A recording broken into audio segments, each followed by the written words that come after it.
Morning. तर सकाळची सुरुवात झाली आहे मॉर्निंग वॉकनी. ॲक्च्युली आता मॉर्निंग वॉकला जाते, सो मला सकाळी फ्रेश वाटतं. त्यानंतर घरी आले आणि मस्तपैकी चहा पिला. ॲक्च्युली आज कॉलेजला जायचं होतं, कारण की हॉल तिकीट कलेक्ट करायचं होतं. सो रेडी झाले आणि कॉलेजला गेले. रॉकेटरीची टीम गेली होती ब्राझीलला, सो ती परत आली आहे. आणि आहे चिराग, मी तुम्हाला मागच्या एका ब्लॉगमध्ये सांगितलं होतं. सो त्यांना सेकंड प्राईज मिळालं आहे. सो सगळ्यांनी कॉंग्रॅच्युलेशन नक्की करा.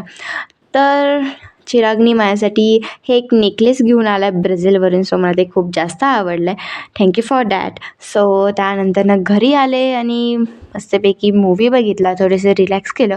आणि त्यानंतर ओम आला आणि ओमने मस्त चिवड्याची भेळ बनवली होती. सो मस्तपैकी ती खाल्ली. संध्याकाळी गेले होते क्लिनिकमध्ये, डेंटिस्टकडे. थर्ड व्हिजिट होती रूट कॅनलची, सो ते करून घरी येत होते. त्यानंतर मस्तपैकी बिर्याणी खाल्ली आणि हे ब्राझीलवरून आणलेलं चॉकलेट. सो असा होता आजचा दिवस. भेटूयात उद्याच्या ब्लॉगमध्ये. शुभरात्री.